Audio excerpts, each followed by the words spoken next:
Today's processors come in two main types, a slot type like this, and socket type like this. This socket here is known as a ZIF socket.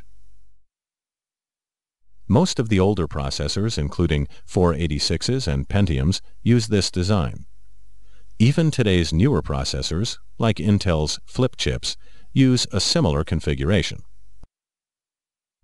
If your CPU socket looks a little different from this one, check the text notes in this chapter for some tips on dealing with different socket types. Carefully lift the arm to the side and then up. When you are inserting the CPU, make sure the arm on the ZIF socket is upright and you have the pins lined up with the holes in the socket. If you turn the CPU pin side up, you will notice it has one blunted corner like this.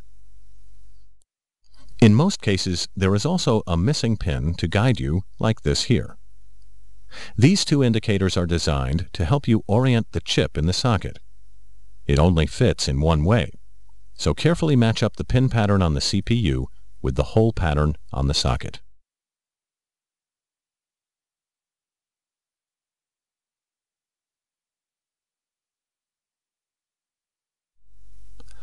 Once you determine the correct orientation, gently insert the CPU into the socket.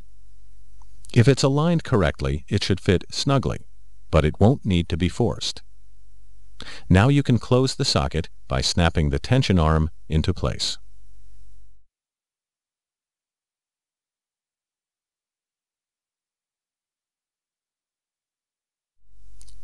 Next, we can attach the heatsink.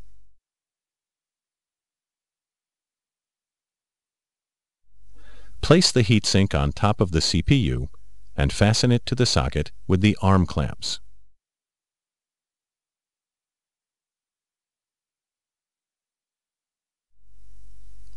Now we can connect the fan. Our fan plugs into a connector on the motherboard.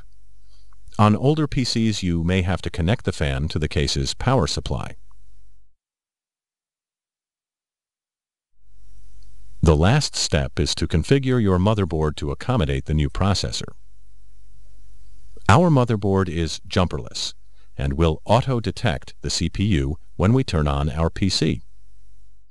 If your motherboard is not jumperless, you will need to set the jumper settings or dip switches at this time.